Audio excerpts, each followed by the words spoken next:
اللہ کے نام سے شروع جو بڑا مہربان رحمت والا ہے۔ حضرت صلی اللہ علیہ وآلہ وسلم پر وحی کا ابتدائی دور اچھے سچے پاکیزہ خوابوں سے شروع ہوا۔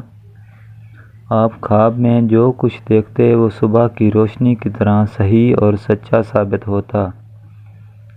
پھر من جانب قدرت آپ تنہائی پسند ہو گئے اور آپ صلی اللہ علیہ وآلہ وسلم نے غار حرا میں خلوت نشینی اختیار فرمائی اور کئی دن اور رات وہاں مسلسل عبادت اور یاد الہی اور ذکر و فکر میں مشغول رہتے۔ جب تک گھر آنے کو دل نہ چاہتا توشہ ہمراہ لیے ہوئے وہاں رہتے۔ توشہ ختم ہونے پر ہی اہلیہ محترمہ حضرت خدیجہ رضی اللہ تعالی عنہا کے پاس تشریف لاتے اور کچھ توشہ ہمراہ لے کر پھر وہاں جا کر خلوت گزین ہو جاتے۔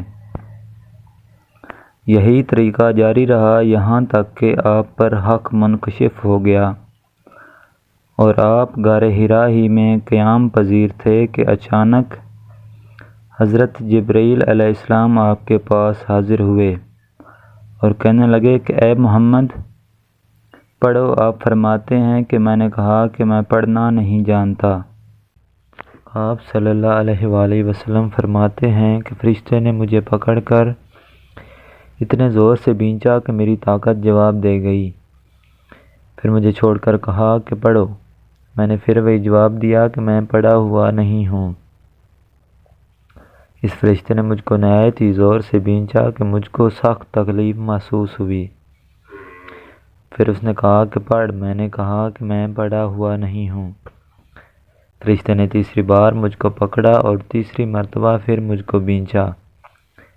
پھر مجھے چھوڑ دیا اور کہنے لگا کہ پڑھو اپنے رب کے نام کی مدد سے جس نے پیدا کیا اور انسان کو خون کی پھٹکی سے بنایا۔ پڑھو اور آپ کا رب بہت ہی مہربانیاں کرنے والا ہے۔ پس یہی آیتیں آپ حضرت جبرائیل علیہ السلام سے سن کر اس حال میں غار حرا سے واپس ہوئے کہ آپ کا دل اس انوکھے واقعہ سے کانپ رہا تھا۔ آپ حضرت خدیجہ کے ہاں تشریف لائے اور فرمایا کہ مجھے کمبل اڑا دو۔ مجھے کمبل اڑا دو۔ لوگوں نے آپ کو کمبل اڑا دیا۔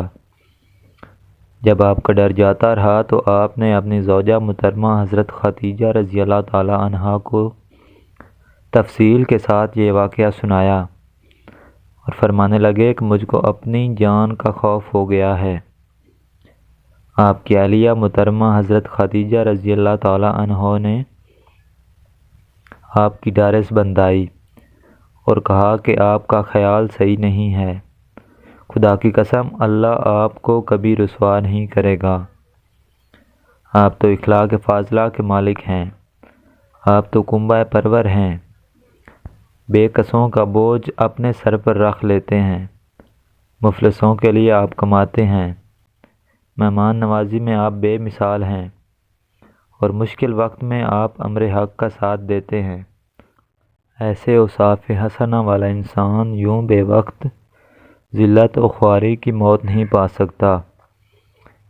پھر مزید تسلی کے لیے حضرت خدیجہ رضی اللہ تعالی عنہا آپ صلی اللہ علیہ وآلہ وسلم کو ورقہ بن نوفل کے پاس لے گئیں جو ان کے چچا زاد بھائی تھے اور زمانہ جاہلیت میں نصرانی مذہب اختیار کر چکے تھے اور عبرانی زبان کے کاتب تھے۔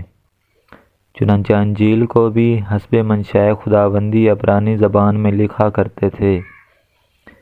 انجیل سریانی زبان میں نازل ہوئی تھی، پھر اس کا ترجمہ عبرانی زبان میں ہوا۔ ورقہ اسی کو لکھتے تھے۔ وہ بہت بوڑھے ہو گئے تھے یہاں تک کہ ان کی بینائی بھی رخصت ہو گئی تھی۔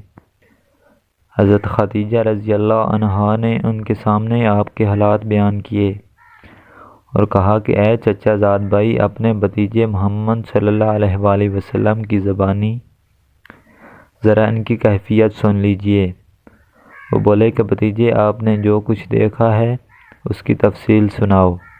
چنانچہ آپ صلی اللہ علیہ وآلہ وسلم نے از اول تا آخر پورا واقعہ سنایا۔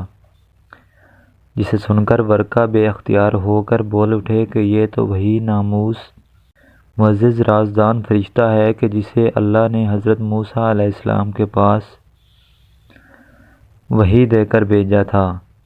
کاش میں آپ کے اس عہد نبوت کے شروع ہونے پر جوان عمر ہوتا۔ کاش میں اس وقت تک زندہ رہتا جبکہ آپ کی قوم آپ کو اس شہر سے نکال دے گی۔ رسول کریم صلی اللہ علیہ وآلہ وسلم نے یہ سن کر تعجب سے پوچھا کہ کیا وہ لوگ مجھ کو نکال دیں گے، حالانکہ میں تو ان میں صادق و امین و مقبول ہوں؟ ورقہ بولا، ہاں یہ سب کچھ سچ ہے، مگر جو شخص بھی آپ کی طرح امر حق لے کر آیا لوگ اس کے دشمن ہی ہو گئے۔ اگر مجھے آپ کی نبوت کا وہ زمانہ مل جائے تو میں آپ کی پوری مدد کروں گا، مگر ورقہ کچھ دنوں کے بعد انتقال کر گئے۔ پھر کچھ عرصہ تک وحی کی آمد موقوف رہی۔ صحیح بخاری حدیث نمبر 3۔